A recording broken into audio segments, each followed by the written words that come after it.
आहान की बात सुनकर मानो निधि को झटका सा लगा। उसे विश्वास ही नहीं हो रहा था अपने कानों पर जो उसने सुना था, कहीं वो गलत तो नहीं था। वह धम से सोफे से नीचे गिर गई। निशांत की बात सुनकर नियति भी निशांत को देखने लगी। उसे भी विश्वास नहीं हो रहा था कि निशांत ने यह क्या कह दिया था। उसने जल्दी से आगे बढ़कर निधि को संभाला, लेकिन निधि तो मानो जैसे वहां पर थी ही नहीं। ईशा भी भागते हुए निधि के पास आ गई और उसे पकड़ते हुए बोली, निधि संभाल खुद को, क्या कर रही है। निधि अभी भी अपनी आंखें बड़ी बड़ी करके निशांत को देख रही थी, जैसे वह निशांत के मुंह से सुनना चाहती हो जो उसने कहा वह झूठ था।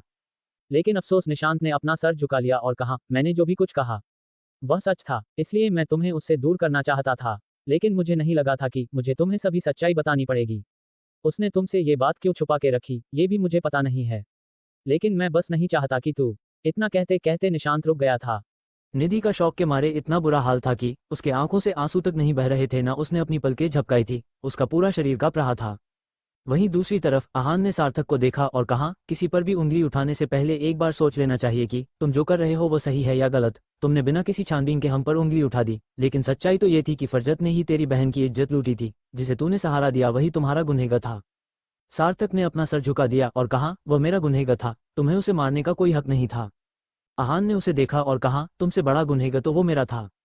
तुम्हारा सिर्फ एक बहन का उसने रेप किया था, लेकिन उसने न जाने से कितनी लड़कियों का रेप किया है और वो ऐसे ही तड़प तड़प के मर गई है। उसे जिंदा रहने का कोई हक नहीं था और सिर्फ एक बार उसे मौत देना यह मेरे कायदे में नहीं था। उसे भी मुझे इस तरह तड़प तड़प के मारना था। जिस रात वो सारी लड़कियां मर गई थी, अब तुम जा सकते हो यहाँ से, लेकिन अगर तुमने कुछ भी गलत कदम उठाया तो तुम समझ लेना जो अंदर फरजत के साथ हो रहा है वो तेरे साथ होने में देर नहीं लगेगी। सार्थक को बहुत पछतावा हो रहा था, क्योंकि उसने फरजत खान पर विश्वास रखकर ही आहान और आदित्य को अपने बहन का गुनहगार समझा था, लेकिन जब सच्चाई उसके सामने थी तो उसने वहां से जाना ही बेहतर समझा। उसके जाते ही आहान, अंश और रोनित वहां से निकलकर मल्होत्रा मिशन आ गए थे। रोनित ने गाड़ी रोक दी और गाड़ी से बाहर आ गया। वैसे ही अंश और आहान भी गाड़ी से निकलकर मेंशन के अंदर जाने लगे। तभी आहान की नज़र सामने खड़ी गाड़ी पर गई और उसके आंखें छोटी हो गई। उसने उस गाड़ी को देखते हुए कहा, ये गाड़ी किसकी है, कौन आया है घर पर। अंश ने अपने कंधे उचका दिए और कहा, चलो अंदर जाएंगे तभी पता चलेगा। आहान ने अपना सर हिलाया और मेंशन के अंदर जाने लगा। उसने गार्ड को देखते हुए पूछा, कौन आया है। गार्ड ने अपना सर झुका लिया और कहा, छोटी मैडम के भाई आए हैं और नियति मैडम भी आए हैं। अंश ने उसकी बात सुनकर बोला, लगता है यह आदमी नीयू के साथ। आहान ने उसके कंधे पर हाथ रखा और कहा, जाने देना, उसका प्यार है वो तो उसके साथ घूमने जाएगा ही ना। अंश ने अपना सर हिला दिया और कहा, अगर उसने कुछ भी उल्टा सीधा किया ना भाभी के खिलाफ तो याद रख, मैं भी नीयू को उससे दूर कर दूंगा, तभी उसे पता चलेगा। आहान ने उसके कंधे पर हाथ रखा और कहा, जैसा वो करेगा वैसा हम करेंगे, तो उसमें और हमने क्या फर्क रह जाएगा, चलो। इतना कहकर वह दोनों भी अंदर आ गए। हॉल में कोई भी नहीं था। ये देखकर आहान ने शांति काकी को आवाज लगाते हुए पूछा, स्वीटी पाई किधर है। शांति काकी ने अंश के रूम की तरफ इशारा करते हुए कहा, अंश बाबा के कमरे में है वो सब लोग। आहान ने डूब की बात सुनी और अंश के कमरे की तरफ जाने लगा। अंश उसके पीछे ही था। जब वह दरवाजे पर आकर खड़ा हो गया तो सामने निधि को ऐसे शौक में बैठे हुए देख वह घबरा गया और जल्दी से अंदर चला गया। उसने निधि को हाथ लगाया और उसके गाल को थपथपाते हुए पूछा, स्वीटी पाई क्या हुआ तुम्हें, तुम ठीक तो हो, कुछ बोलो भी, मुझे डर लग रहा है। जैसे ही निधि के कान में आहान के आवाज पड़ी, उसने आहान के हाथ को झटका कर उसे देखा। वैसे ही उसके आंखों से आंसू लुढ़ककर उसके गाल पर आ गए। उसने आहान को जोर से धक्का दिया और अपनी जगह से उठकर चिल्लाते हुए बोली, इतना बड़ा झूठ क्यों बोला आपने मुझसे। मैं आपसे पूछा था सुबह ही, जो भी कोई बात हो मुझे बता दीजिए, लेकिन आपने क्या किया, आपने मुझसे इतना बड़ा झूठ बोला, क्यों शुरू क्यों। आहान को समझ नहीं आ रहा था कि निधि किस बारे में बात कर रही है, इसलिए उसने निधि का हाथ पकड़ने की कोशिश करते हुए कहा, स्वीटी पाई ठीक से बताओ तुम क्या कह रही हो, मैंने तुमसे कोई झूठ नहीं बोला। निधि ने जोर से उसके हाथ पर झटका मारा और कहा, झूठ अब कितना और झूठ बोलना है आपको, मुझे भाई ने सब कुछ बता दिया है। निधि की बात सुनकर आहान ने गुस्से से निशांत को देखा और उसका कॉलर पकड़ते हुए जोर से बोला, क्या कहा तुमने उसे। आहान बहुत ज्यादा गुस्से में था। उसे डर लग रहा था कि कहीं निशांत ने उसे कुछ उल्टा सीधा ना बता दिया हो। निशांत ने आहान के हाथ को पकड़ा और उसे दूर करते हुए बोला, वही सच्चाई जिसे तुम मेरी बहन से छुपा रहे थे। अगर तुमने उन लड़कियों का रेप नहीं किया तो क्या हुआ, लेकिन तुमने मेरी बहन को धोखा दिया है। अब वह तुम्हारे साथ नहीं रहेगी, तुम्हें तुम्हारे डिवोर्स पेपर मिल जाएंगे। मैं मेरी बहन को लेकर यहाँ से जा रहा हूँ। आहान को अब बहुत ज्यादा घबराहट हो रही थी। उसने घबराई हुई नजरों से निधि को देखा और कहा, स्वीटी पाई ये सब क्या हो रहा है। निधि ने रोते हुए आहान के शर्ट को पकड़ लिया और उसे देखते हुए बोली, ये सवाल तो मुझे आपसे पूछना चाहिए, क्यों किया आपने ऐसा सलूक, क्यों किया इतना बड़ा झूठ। निधि के ऐसे चिल्लाने से घर के बाकी लोग भी नीचे उस कमरे की तरफ आ गए थे। अंश को अब थोड़ा थोड़ा शक होने लगा था। उसने ईशा की तरफ देखा तो ईशा जल्दी से उसके पास जाकर खड़ी होगी और धीरे से बोली, क्या ये सच है आहान भाई की कोई बेटी है। ईशा ने जैसे ही अंश से ये पूछा, अंश ने अपनी आंखें बंद कर दी और धीरे से खुद से बोला, जिसका डर था वही हुआ। ईशा को उसकी बात समझ नहीं आई, इसलिए वो उसे देखने लगी। अब तक दादाजी, नैना जी, कुलदीप जी, परी और आदित्य अपनी बेटी के साथ उस कमरे में आए हुए थे। निधि के ऐसे रोने से आहान ने उसके चेहरे को अपने दोनों हाथों से प्यार से पकड़ लिया और धीरे से बोला, क्या बात है स्वीटी पाई, मुझे ठीक से बताओ, मुझे कुछ भी समझ नहीं आ रहा। निधि ने उसके हाथों पर अपने हाथ रख दिए और उसे हटाते हुए बोली, आपकी एक बेटी है, डेविल सुरू, क्या ये सच है? निधि अपने आंखों में बेबसी लिए और आहान के जवाब का इंतजार लिए उसे देख रही थी। आहान ने उसकी बात सुनकर अपनी आंखें बंद कर दी। वो उसे बहुत कुछ बताना चाहता था, लेकिन उसका दिल इतना ज्यादा भारी हो गया था कि उसके मुंह से शब्द ही नहीं निकल रहे थे। उसे ऐसे देख निधि ने उसके हाथों को अपने गालों पर से हटा दिया और अपने कदम पीछे लेते हुए बोली, आप पर मैंने कितना विश्वास किया था सुरू, बहुत विश्वास किया था और उससे ज्यादा प्यार किया था, लेकिन आपने आपने मुझे धोखा दिया, इतना बड़ा धोखा। आपने तो मुझे जीते जी मार दिया सुरू, जीते जी मार दिया। इतना कहकर निधि भागती हुई कमरे से बाहर चली गई। उसे जाता देख आहान भी उसके पीछे से जाते हुए बोला, स्वीटी पाई रुक जाओ, मेरी बात सुनो।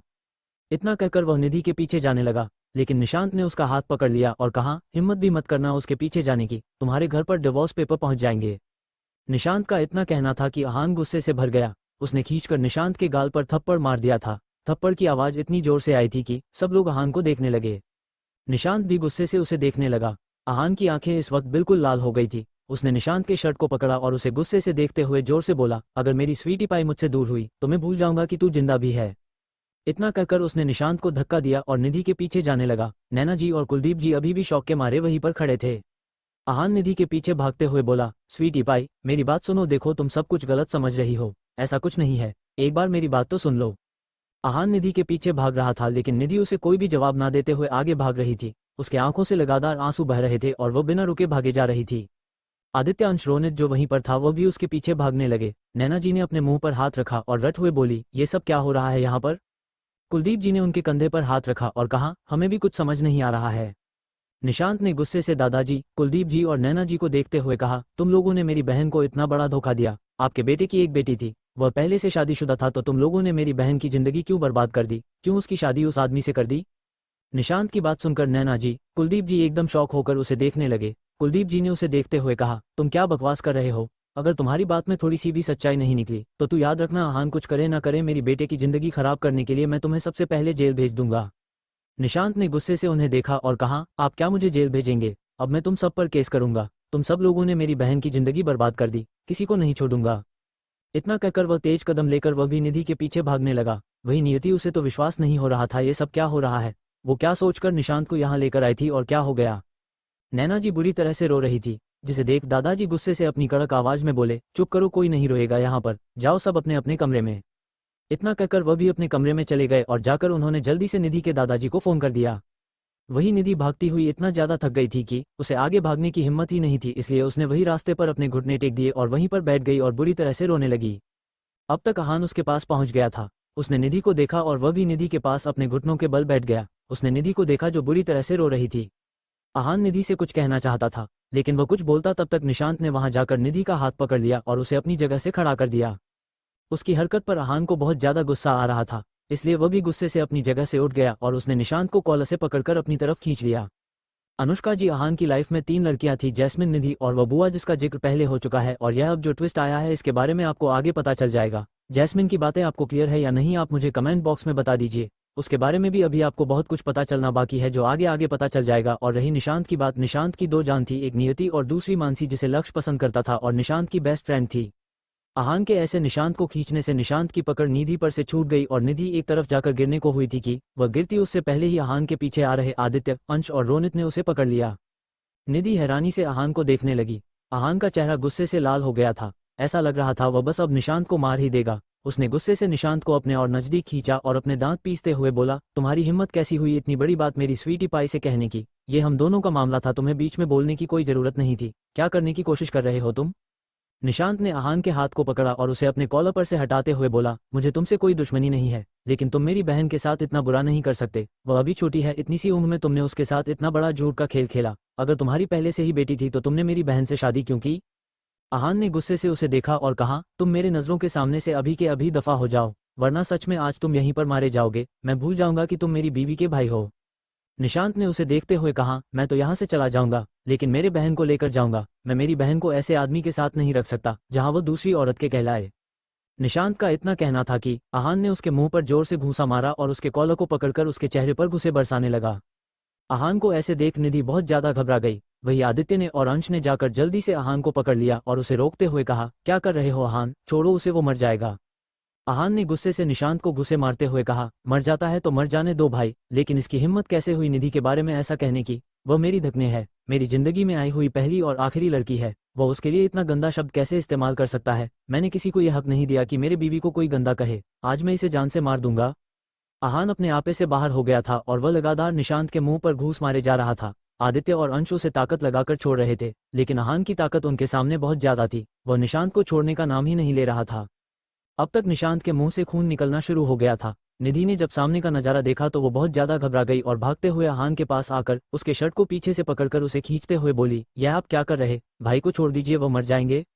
निधि के बातों का भी आहान के ऊपर कोई असर नहीं हो रहा था, जिसे देख निधि ने गुस्से से आहान को देखते हुए कहा, अगर आपने उन्हें छोड़ा नहीं तो मैं आपको छोड़कर बहुत दूर चली जाऊंगी और कभी वापस लौटकर नहीं आऊंगी। निधि का इतना कहना था कि आहान ने निशांत को छोड़ दिया और उसके ऊपर से उठ गया। उसने निधि का हाथ पकड़ा और उसे अपनी तरफ खींचते हुए उसके चेहरे को प्यार से अपने हाथों से पकड़ते हुए बोला, बस एक बार मेरी बात सुनो स्वीटी पाई, फिर आखिरी फैसला तुम्हारा होगा। मैं तुम्हें नहीं रोकूंगा, लेकिन बस एक बार मेरी बात सुन लो। आहान के बातों में तड़प साफ साफ नजर आ रही थी। वह बहुत ज्यादा बेचैन था। उसकी आंखें घबराहट के कारण निधि को देख रही थी। उसके आंखों में निधि को खोने का डर साफ साफ नजर आ रहा था और वह बस एक टक निधि को देख रहा था। निधि से अपनी भीगी हुई पलकों के साथ उसे देखते हुए बोली, आपने मुझसे झूठ क्यों बोला एम, यह आपको नहीं करना चाहिए था। हम इतने महीनों से साथ में थे, लेकिन आपने एक बार भी इतनी बड़ी बात मुझे बताने की कोशिश नहीं की। क्यों ऐसा किया आपने, क्यों? आहान ने उसके माथे को प्यार से चुम लिया और कहा, मैंने तुम्हें पहले भी कहा था ना स्वीटी पाई, मेरी जिंदगी में तुम्हारे सिवा कोई नहीं है। तुम वह एक पहली लड़की हो जो मेरे जिंदगी में शामिल हो गई है, जो मेरे खुद की जिंदगी बन गई है। मेरी धड़कनें भी तुम्हारे साथ ही चलती है स्वीटी पाई, बस एक बार मेरा विश्वास कर लो। आहान बेचैनी से निधि को देख रहा था। वो सब कुछ उसे बताना चाहता था, लेकिन निधि उसकी बात कुछ समझने को तैयार ही नहीं थी। निधि का दिल पूरी तरह से टूट गया था। वह बस एक ही बारे में सोच रही थी कि उसने आहान से कितनी बार पूछा था, लेकिन आहान ने उसे एक बार भी इतनी बड़ी बात नहीं बताई। ऐसा क्यों किया उसने? ऐसी कौन सी बात थी जो वह निधि से छुपा रहा था? आदित्य और अंश, रोनित उन दोनों को देख रहे थे। वही निशांत अभी भी रास्ते पर बैठा हुआ था। उसे आहान ने बहुत पीटा था और वह गुस्से से आहान को देख रहा था। निधि ने आहान के हाथ को जोर से झटक दिया और अपनी गर्दन ना में हिलाते हुए बोली, नहीं रहा अब आप पर विश्वास, मुझे बिल्कुल नहीं रहा। इतना कहकर वह जोर जोर से रोने लगी। आहान ने अपना कदम उसके तरफ बढ़ाते हुए कहा, स्वीटी पाई, मैं तुम्हें सब कुछ बताना चाहता था, लेकिन तुम्हारी एग्जाम थी, इसलिए मैंने तुम्हें कुछ भी नहीं बताया। एग्जाम होने के बाद मैं तुम्हें सब कुछ बताने वाला था। अगर तुम्हें मेरी बातों पर विश्वास नहीं है तो तुम अंश से पूछ लो। निधि ने आहान को देखा और कहा, मुझे कुछ भी नहीं सुनना है। बस जब सुनाने का टाइम था तब आपने कुछ नहीं बताया, और अब क्यों मुझे सब कुछ बताना चाहते हैं, ताकि और मेरा जख्म गहरा हो, मेरा जो दिल आपने तोड़ा है उसके और टुकड़े हो जाए। नहीं सुनना मुझे कुछ भी। इतना कहकर निधि फिर से रास्ते पर भागने लगी। उसे भागता देख आहान उसके पीछे भागने लगा। तभी सामने से गाड़ी आ गई, जिसकी स्पीड बहुत ज्यादा थी। उसका स्पीड इतना था कि एक पल के लिए निधि भी सुन्न हो गई। वह गाड़ी निधि को टक्कर मारने वाली थी कि आहान ने निधि को साइड में धक्का दे दिया और वह गाड़ी जाकर आहान से टक्कर मारकर चली गई, जिससे आहान तेजी से दूसरी तरफ फेंक दिया गया, जिसे देख वहां पर खड़े अंश, रोनित और आदित्य की जोर से चिक निकल गई। आहान एसएसएस। दूसरी तरफ वह गाड़ी कुछ दूरी पर जाकर एक झटके के साथ रुक गई और ड्राइविंग सीट पर बैठे इंसान ने अपनी गर्दन बाहर निकाली और पीछे की तरफ देखकर इविल स्माइल करते हुए बोला, चू चू, यह क्या कर दिया तुमने आहान मल्होत्रा? अपनी बीवी की जान बचाने के खातिर खुद की जान दांव पर लगा दी। कोई बात नहीं, अभी तो खेल शुरू हुआ है, अभी आगे आगे देखो होता है क्या। इतना कहकर वह इंसान वहां से गाड़ी तेजी से भागते हुए चला गया।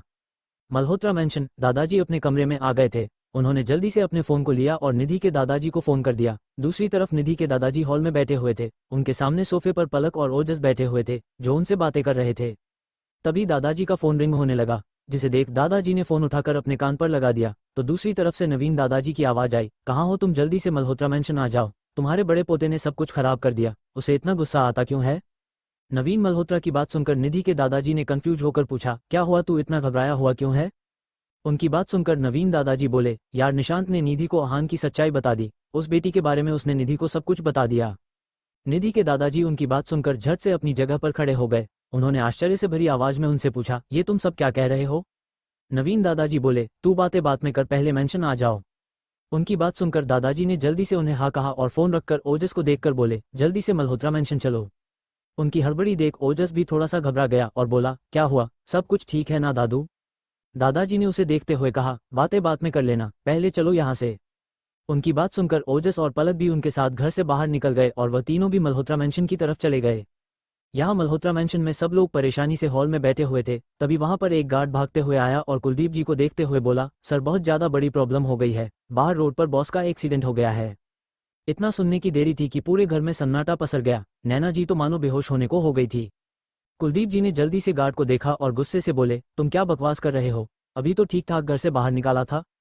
गार्ड ने उन्हें देखकर परेशानी से कहा, सर हम सच कह रहे हैं, आप जल्दी से चलिए हमारे साथ। गार्ड की बात सुनकर कुलदीप जी जल्दी से उसके पीछे जाने लगे, जिसे देख नैना जी भी अपनी जगह से खड़ी हो गई और उनके पीछे जाने लगी। परी भी वहां से जाना चाहती थी, लेकिन आर्या के खातिर वो वहीं पर रुक गई। नियति और ईशा उसके पास बैठे हुए थे। परी बुरी तरह से रो रही थी, उसे आहान के पास जाना था। जब से वो यहाँ पर आई थी आहान ने उसे एक बड़े भाई की तरफ प्यार दिया था। नियति को अब निशांत के ऊपर बहुत ज्यादा गुस्सा आ रहा था। अगर उसने वो सब निधि को अभी नहीं बताता होता तो शायद सिचुएशन आज ऐसी ना होती, लेकिन उसे पता ही नहीं था कि आहान ने निशांत को कितनी पूरी तरह से पीटा है। दूसरी तरफ वह गाड़ी आकर एक घर के बाहर रुक गई और वह इंसान गाड़ी से बाहर निकल गया और गाड़ी से टिक कर खड़ा होकर उसने किसी को फोन कर दिया। उसने फोन कान पर लगाया और बहुत ही घमंड से कहा, काम हो गया तुम्हारा, उड़ाना किसी और को था लेकिन उड़ गया वही जो तुम्हारा निशाना था। इतना कहकर वो जोर जोर से हंसने लगा और उसने अपने फोन को जेब में रखते हुए कहा, ईशान शर्मा हूं मैं, चुन चुन कर बदला लूंगा तुमसे। तुमने जो मेरे साथ किया उसका भुगतान तुम्हें भुगतना ही पड़ेगा। अब दूसरों के गर्दन पर तलवार रखकर मैं अपना काम करूंगा। इतना कहकर वो और जोर से हंसने लगा। अपने सामने आहान को खून से लथपथ देख निधि की तो मानो सांसें ही रुक गई। वह पूरी तरह से ब्लैक हो चुकी थी। वही अंश, आदित्य और रोनित जल्दी से आहान की तरफ भागे। निशांत को भी नहीं लगा था कि ऐसा कुछ वहां पर हो जाएगा। वह भी अपनी जगह से उठ गया और जल्दी से निधि के पास चला गया। आदित्य और रोनित ने आहान को उठाया और उसके गालों को थपथपाने लगे। आहान बेहोश हो चुका था। आदित्य ने आहान को हिलाते हुए कहा, छोटे आंखें खोल, देख तू तो मेरा हीरो है ना, तुम ऐसे नहीं कर सकते, आंखें खोल छोटे। आदित्य रोने को आ गया था, लेकिन आहान कुछ भी रिस्पॉन्स नहीं दे रहा था। अंश ने जल्दी से गार्ड को फोन किया और गाड़ी लेकर आने के लिए कहा। आहान की ऐसी हालत देख उसके आंखों से आंसू गिर रहे थे। जैसे ही गार्ड वहां पर गाड़ी लेकर आ गया, आदित्य, रोनित और अंश ने उसे गाड़ी में बैठा दिया और तुरंत हॉस्पिटल के लिए निकल गए। निधि बस ब्लैक होकर जाते हुए आहान को देख रही थी। तभी वहां पर भागते हुए नैना जी और कुलदीप जी आए। निधि को ऐसे देख नैना जी जल्दी से निधि के पास गई और उसे हिलाते हुए बोली, होश में आओ निधि, हमें हॉस्पिटल जाना है। जैसे ही नैना जी ने निधि को हिलाया, निधि जैसे अपने होश में आ गई। उसने नैना जी को पकड़ लिया और जोर जोर से रोने लगी।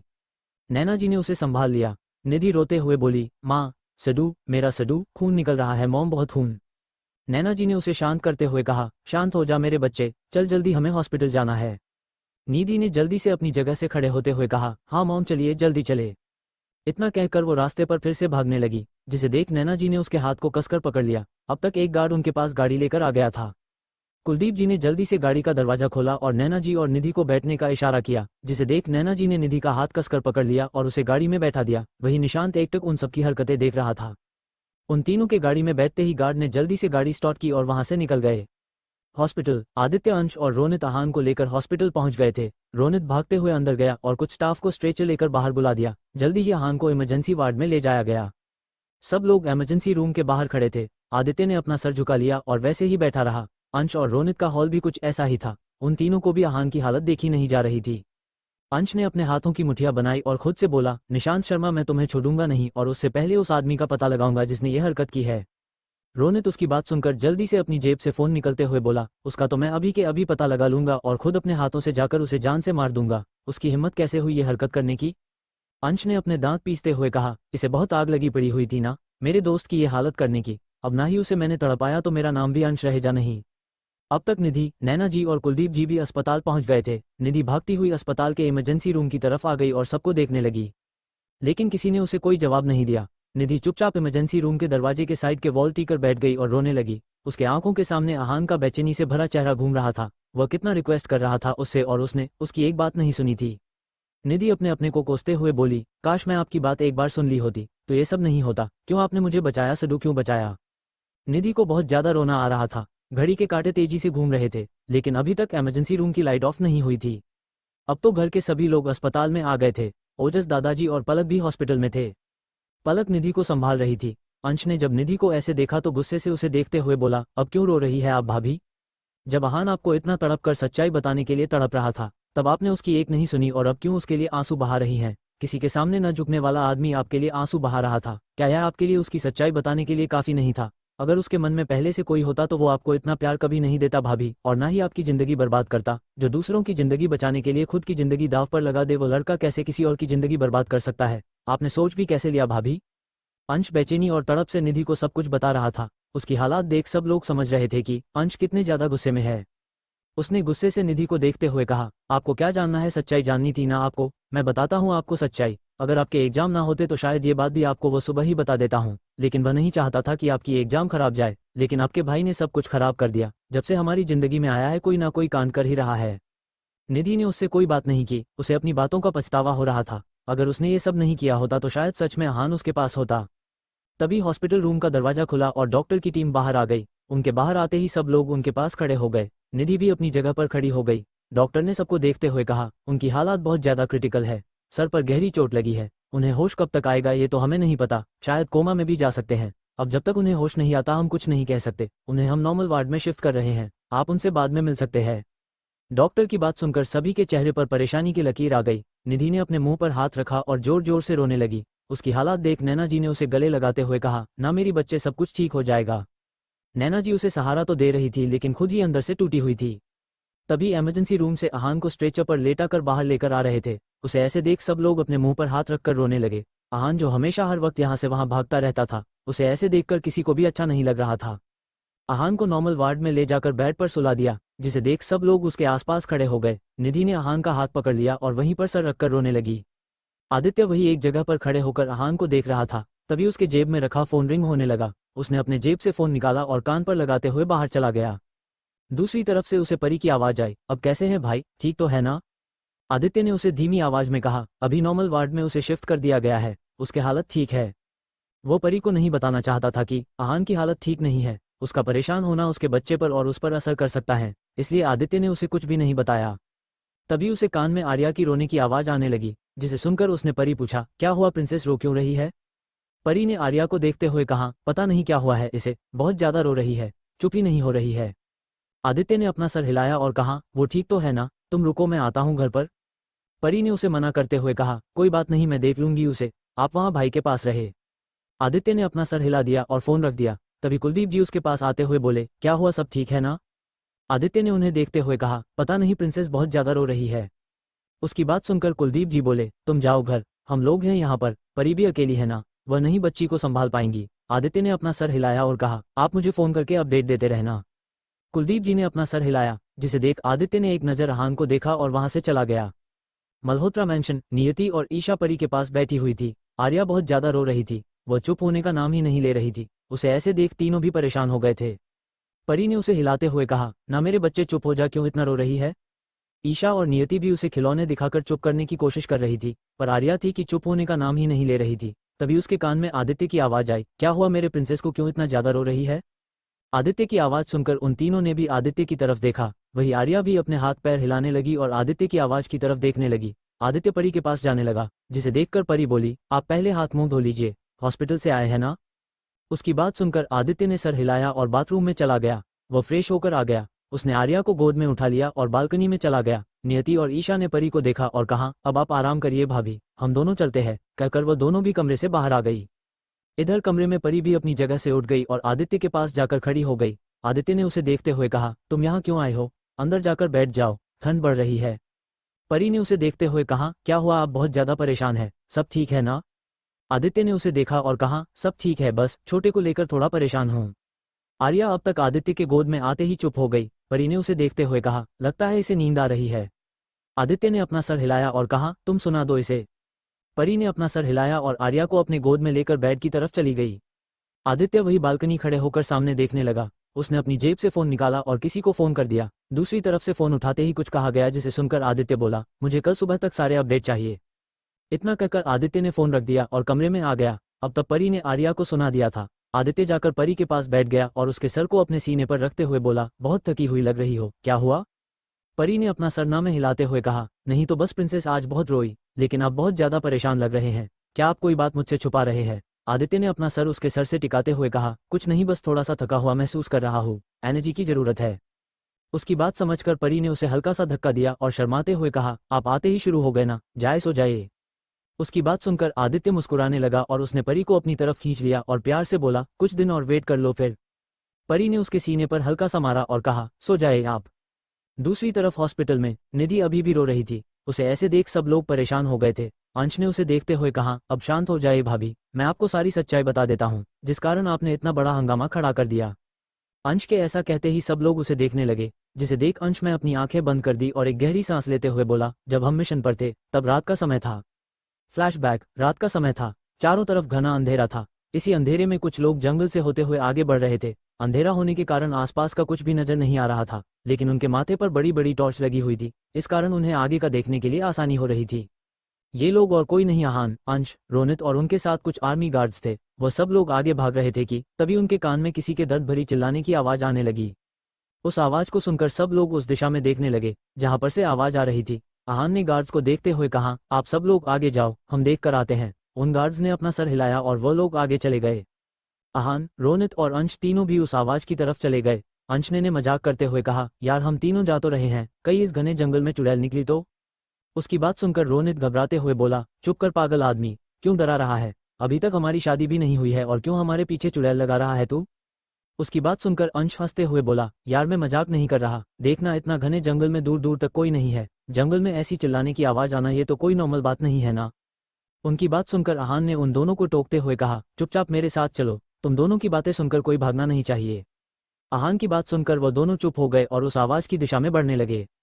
कुछ आगे जाने के बाद वो आवाज और तेज हो गई, जिसे सुनकर वह तीनों तेजी से आगे बढ़ने लगे। वो लोग एक जगह पर जाकर रुक गए। उनकी टॉर्च के लाइट सामने पड़ते ही उनकी आंखों में गुस्सा उतर आया। उनके सामने एक लड़की का रेप हो रहा था। देखने में लड़की की उम्र काफी कम लग रही थी। सामने का नजारा देख वह तीनों ही भागते हुए आगे चले गए। रोनित ने उस लड़के को पकड़ लिया और खींचकर थप्पड़ मारकर उसे नीचे गिरा दिया और उसके गर्दन पर अपना पैर रख दिया। उसकी हरकत से वो आदमी जोर जोर से चिल्लाने लगा। वही वो लड़की फटे हुए कपड़ों में पड़ी हुई थी, जिसे देख आहान ने जल्दी से अपने कोट को उतार दिया और उसके ऊपर डालते हुए बोला, तुम ठीक तो हो? वो लड़की आहान की बात सुनकर अधमरी आवाज में बोली, दर्द हो रहा है, बहुत ज्यादा दर्द हो रहा है। इतना कहकर वो लड़की बेहोश हो गई। अंधेरा होने के कारण ज्यादा कुछ ठीक से दिखाई नहीं दे रहा था। उस लड़की को बेहोश होता देख आहान ने जल्दी से अंश और रोनित की तरफ देखते हुए कहा, इसे हमें अस्पताल ले जाना होगा। उसकी बात सुनकर रोनित बोला, लेकिन इतनी रात को हम हॉस्पिटल कैसे जाएंगे? तभी अंश की नज़र उस लड़की के पेट की तरफ गई और उसने अपने मुंह पर हाथ रख दिया और शौकीन एक्सप्रेशन के साथ बोला, यार ये लड़की तो प्रेग्नेंट है। उसकी बात सुनकर आहान और रोनित ने भी उस लड़की के पेट की तरफ देखा, जिसे देख आहान ने हैरान होते बोला, लेकिन उसकी उम्र कितनी कम है, हमें इसे कुछ भी करके तुरंत अस्पताल ले जाना होगा। अंश ने अपने जेब से मोबाइल निकालते हुए कहा, एक काम करते हैं, पहले इस बंदे को ठीक कर देते हैं, फिर इसे लेकर अस्पताल निकल जाते हैं, तब तक मैं किसी को यहाँ पर बुला लेता हूँ। उसकी बात सुनकर आहान ने उस आदमी को देखा जो रोनित के पैरों के नीचे दबा हुआ था। उसने गुस्से से उसे देखा और उसके मुंह पर गुस्सा मार दिया और कहा, तुम आदमी, सच में तुम्हें देखकर मुझे घिना रही है। तुम्हारे बेटी की उम्र की है वो और तुम उसके साथ, तुम लोगों को जिंदा रहने का कोई हक नहीं। इतना कहकर आहान ने अपने जेब से बंदूक निकाली और उस आदमी के गले के बीचों बीच रखकर उसे गोली मार दी। उसके गोली मारते ही वो आदमी वहीं पर ढेर हो गया। तब तक एक चॉपर उड़ते हुए आया और उन तीनों के कुछ दूरी पर लैंड हो गया, जिसे देख आहान ने जल्दी से उस लड़की को अपने गोद में उठा लिया और चॉपर में चढ़ गया। अंश और रोनित ने उसे देखा और कहा, तुम उसे अस्पताल लेकर जाओ, हम इस बंदे को ठिकाने लगाकर आ जाते हैं।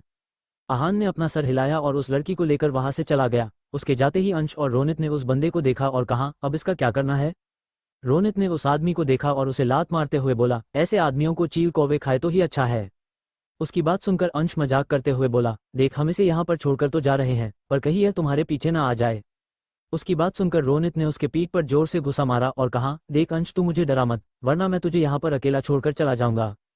उसकी बात सुनकर अंश जोर जोर से हंसते हुए बोला, चल बहुत हो गई हमारा मजाक, अब उठा इसे और यहीं पर लटका दे। उसकी बात सुनकर उन दोनों ने मिलकर उस आदमी को उठाया और वही पेड़ पर बांध दिया। फिर वो दोनों वहां से चले गए। आहान का चॉपर हॉस्पिटल के टेरेस पर लैंड हो गया। आहान ने उस लड़की को गोद में उठाकर जल्दी से हॉस्पिटल के अंदर चला गया। उसने पहले ही अस्पताल में फोन करके इन्फॉर्म कर दिया था, जिस कारण पहले ही डॉक्टर की टीम वहां पर मौजूद थी। उन लोगों ने जल्दी से स्ट्रेचर सामने किया तो आहान ने उस पर उस लड़की को लेटा दिया, जिसे देख वो सारे डॉक्टर उस लड़की को लेकर अंदर चले गए। आहान वहीं पर खड़ा था, क्योंकि जब तक उस लड़की की कोई खबर नहीं मिल जाती वो वहां से जा नहीं सकता था। अब ये लड़की भी उनके मिशन में शामिल हो गई थी। इतने रात को एक लड़की का इस हालत में जंगल में मिलना थोड़ा अजीब था, जिसका पता अब उन सबको लगाना था। आहान वही अपने सोच में खड़ा था कि तभी ऑपरेशन रूम का दरवाजा खुल गया और एक नर्स भागते हुए आहान के पास आई और उसे देखते हुए बोली, सर इमरजेंसी है, प्लीज इस पेपर पर साइन कर दीजिए। आहान ने उस पेपर को देखा और बिना सोचे समझे उस पर साइन कर दिया, क्योंकि इस वक्त सबसे ज्यादा इंपॉर्टेंट उस लड़की की जान बचाना था। वो नर्स उस पेपर को लेकर वहां से चली गई। आहान वहां बैठे बैठे सो गया था। उस लड़की का ऑपरेशन बहुत देर तक चलता रहा। तब तक अंश और रोनित भी हॉस्पिटल आ चुके थे। कुछ घंटे बाद इमरजेंसी रूम का दरवाजा खुला और डॉक्टर की टीम कमरे से बाहर निकाली। उनके बाहर आते ही अंश, रोनित और आहान अपनी जगह से खड़े हो गए और डॉक्टर को देखने लगे। डॉक्टर ने उन तीनों को देखा और कहा, लड़की की हालत बहुत ज़्यादा क्रिटिकल होने कारण हमें उस लड़की का ऑपरेशन करना पड़ा। उस लड़की का 8वां महीना चल रहा था। बच्ची की पोजीशन ठीक नहीं थी और रेप होने के कारण बच्ची के बचने के चांसेस बहुत कम थे, और अगर वह बच्चा मर जाता है तो शायद हम लड़की को भी बचा नहीं पाते। इसलिए हमने आपसे पेपर पर साइन करवा लिए। उन डॉक्टर की बात सुनकर अंश ने उन्हें देखते हुए कहा, किस तरह का पेपर? उसकी बात सुनकर नज ने अंश की तरफ पेपर बढ़ा दिया, जिसे देख अंश ने पेपर लिया और पढ़ने लगा। जैसे उसने पेपर पढ़ा उसकी आंखें बड़ी बड़ी हो गई और उसने आहान की तरफ देखते हुए कहा, इतना बड़ा रिस्क कैसे ले लिया तुमने यार? हम उस लड़की को जानते भी नहीं है, फिर तुमने इतना बड़ा रिस्क क्यों ले लिया? उसकी बात सुनकर आहान बोला, उस लड़की की जान बचाना मेरे लिए ज़्यादा इंपॉर्टेंट था, इसलिए मैंने पेपर पर साइन कर दिया। उसकी बात सुनकर अंश ने उसे हैरानी से देखा और कहा, क्या तुमने पेपर पूरा पढ़ा था? आहान ने अपनी गर्दन ना में हिलाई, बोला, नहीं मैंने पेपर नहीं पढ़ा था। अंश ने उसे पेपर को आहान के हाथ में देते हुए कहा, ठीक है तो अब इसे पूरा पढ़ना। उसकी बात सुनकर आहान ने उस पेपर को हाथ में लिया और उसे पढ़ने लगा। पढ़ने के बाद उसकी भी आंखें बड़ी बड़ी हो गई और वह वहां पर खड़ी नस को गुस्से से देखते हुए बोला, तुमने मुझे ये बात बताई क्यों नहीं? उसकी बात सुनकर और उसका गुस्सा देख वो नस डर गई।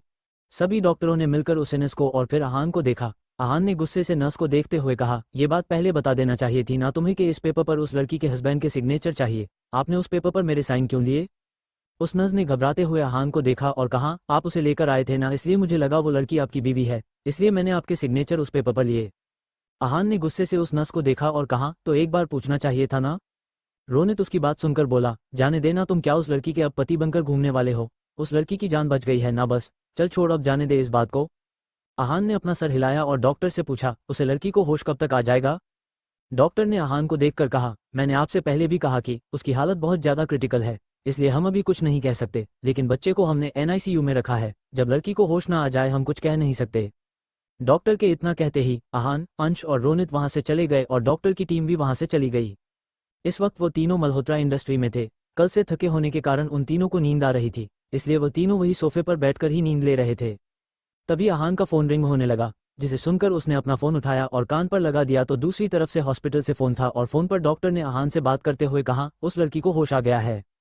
उस डॉक्टर की बात सुनकर आहान बोला, ठीक है हम लोग आ जाते हैं। इतना कहकर वो तीनों फिर से अस्पताल में चले गए।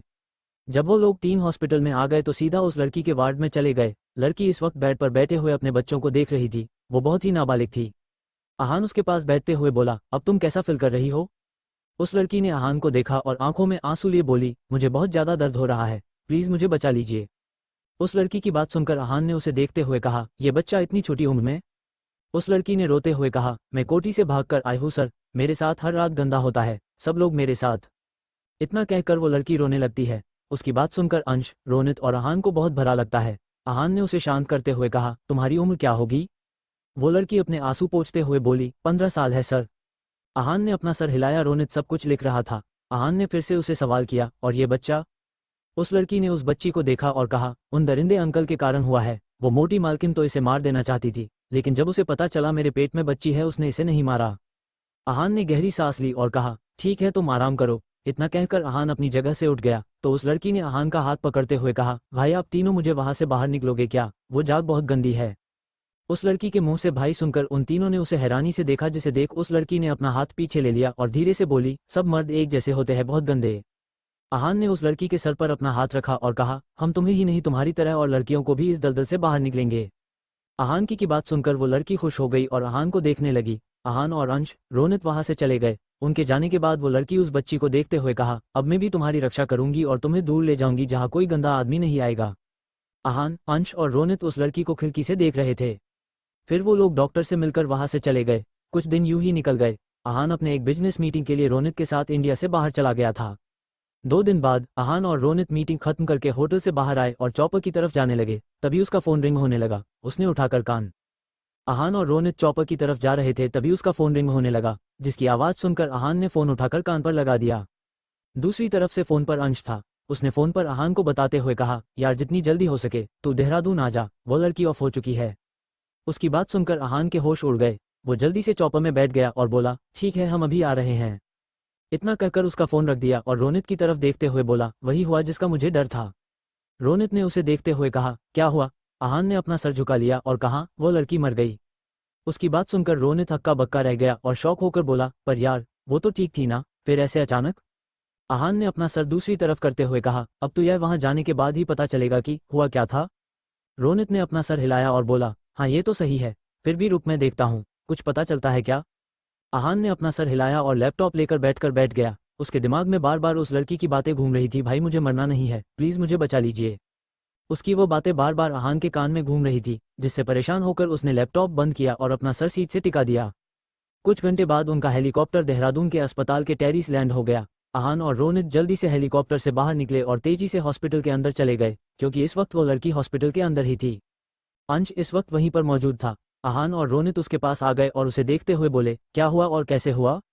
अंश ने अपना सर झुका लिया और बोला, कुछ आदमी आए थे उसे लेने। अस्पताल की टीम ने उन्हें बहुत रोकने की कोशिश की, पर रोक नहीं पाई और वह लोग लड़की और उसके बच्ची को लेकर चले गए थे। वह अपनी बच्ची की जान बचाने के लिए वहां से भाग रही थी, लेकिन उन दरिंदों ने उस छोटी बच्ची को उससे ले लिया और इसे ले जाते वक्त इस लड़की ने खुद को ही अपने आप को बंदूक से उड़ा दिया। अंश की बात सुनकर आहान ने अपना सर झुका लिया और धीरे से बोला, और वो छोटी बच्ची? अंश ने में अपना सर झुकाते हुए कहा, वो लोग उसे लेकर चले गए हैं। उसकी बात सुनकर आहान ने गुस्से से उसे देखा और कहा, तो तुम इस वक्त यहाँ पर क्या कर रहा है? तू उसे लड़की को लेने क्यों नहीं गया? अंश ने अपना सर झुकाते हुए कहा, यार मैं उस लड़की को लेकर नहीं आ सकता, उन्होंने लीगल सर्टिफिकेट दिखाया है कि वो बच्ची उनकी है, इसलिए हम कुछ नहीं कर सकते। उसकी बात सुनकर आहान ने अपने हाथों की मुठ्ठियां कस ली और गुस्से से बोला, तू भूल गया क्या उस पेपर पर हस्बैंड के तौर पर मैंने साइन की थी? इस मुताबिक उस बच्ची पर मेरा हक है और मैं उसे लेकर आ सकता हूँ। आहान की बात सुनकर रोनित और अंश की आंखों में चमक आ गई और वह दोनों भी आहान को देखने लगे, जिसे देख आहान ने डेविल स्माइल दी और कहा, उस बहन को बचा नहीं पाया, लेकिन उसके बच्चे को मैं ऐसे दरिंदा के हवाले नहीं करूंगा, इसका अंतिम संस्कार होते हैं वहां पर चलेंगे। उसकी बात सुनकर दोनों ने भी सर हिला दिया। तब तक वहां पर वो आर्मी ऑफिसर जिसने आहान, रोनित और अंश को अपने मिशन में शामिल किया था, वह भी आ गए थे। उन्होंने आहान की बात सुन ली थी। उन्होंने आहान के कंधे को थपथपाते हुए कहा, वेल डन मेरे बच्चे, तूने वो कर दिखाया जो कोई नहीं कर पाया। आहान ने उनके हाथ पर अपना हाथ रखा और कहा, नहीं सर, अभी तो कुछ भी नहीं हुआ, अभी तो असली खेल शुरू हुआ है। उन सबको चुन कर बाहर निकलना है, जिन लोगों ने ये सब दरिंदगी फैला कर रखी है। कुछ देर बाद उसे लड़के का अंतिम संस्कार हो गया और वह लोग हॉस्पिटल से सीधा वहां पर चले गए जहां उस छोटी बच्ची को लेकर गए थे। लताबाई की कोठी। इस वक्त आहान, अंश, रोनित और वो ऑफिसर इस लताबाई के कोठी के बाहर खड़े थे। आहान ने उन सबको देखा और कहा, रोनित सारे डॉक्यूमेंट निकाल। रोनित ने अपना सर हिलाया और एक फाइल उसकी तरफ बढ़ा दी। तभी वो कुछ ऑफिसर उसके साथ कोठी के अंदर चला गया। वहां पर बड़े से हॉल में एक औरत जो बहुत ही मोटी और काली चमड़ी की थी, उसके माथे पर बड़ा सा टीका लगा हुआ था और उसने अपने बालों का कसकर जुड़ा बनाया हुआ था। आंखों पर मोटा सा काजल लगाया हुआ था, गले में बहुत सारे जेवर और हाथ में उतने ही सोने के कंगन पहने हुए थे। वो सोफे पर बैठी हुई थी और अपने मुंह में पान रखकर उसे चबा रही थी। उसके आसपास कुछ लड़कियां बैठी हुई थी और उसका हाथ और पैर दबा रही थी। आहान रौब से चलते हुए जाकर उस औरत के सामने खड़ा हो गया। उसने एक चेयर को खींचकर उस एटीट्यूड से बैठ गया। लताबाई ने उसे ऊपर से नीचे तक देखा और सब लड़कियों को जाने का इशारा कर दिया। फिर आहान को देखते हुए बोली, देखो आजकल के जवान छोरों में भी कितनी गर्मी चढ़ी है। बता छोरे, कैसी लड़की चाहिए तेरे को? अभी लाकर सामने खड़ी करता हूँ तुम्हारे।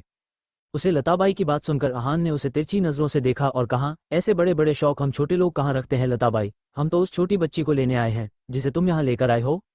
आहान की बात सुनकर उस लताबाई ने कहा, कौन छोटी बच्ची? आहान ने अपने हाथ में पकड़े फाइल को सामने टेबल पर रखा और कहा, पढ़ इसे और जिस बच्ची को लेकर आए है उसे मेरे हवाले कर दे। लताबाई ने उसके पीछे खड़े सभी ऑफिसर को देखा जो सिविल कपड़ों में थे, जिस कारण वह उन्हें पहचान नहीं पाई, लेकिन उनमें से एक ऑफिसर ने अपना आईडी कार्ड उसके सामने रख दिया, जिसे देख लताबाई ने उसे देखते हुए कहा, साहब ये सब यहाँ नहीं चलता, और रही बच्ची की बात तो वो बच्ची मेरी है। आहान ने अपने दांत पीस लिए और कहा, वो बच्ची मेरी है, इसलिए उसे मेरे हवाले कर दो। ये सारे डॉक्यूमेंट है जिस पर मेरे साइन है। उस लताबाई ने सभी डॉक्यूमेंट देखे और आहान को देखते हुए कहा, क्या करेगा छोरा एक कोठी की बच्ची को अपना नाम देकर? इसे लेकर कहाँ जाएगा? लोग थूकेंगे उसके मुंह पर।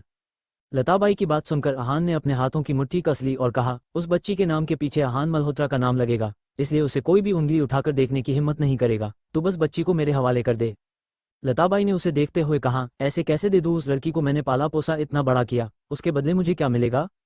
आहान ने उसके मुंह पर चेक फेंकते हुए कहा, इस पर तुझे जितनी रकम भरनी है भर से और उस बच्ची को मेरे हवाले कर दे। लताबाई ने चेक को देखा और कहा, उस पर मैं चाहूं उतना रकम लिख दूं, लेकिन तू तो उसे यहाँ खरीदने आया है, ये जानकर मुझे अच्छा लगा। एक बाप अपने बेटी को खरीदने आया है।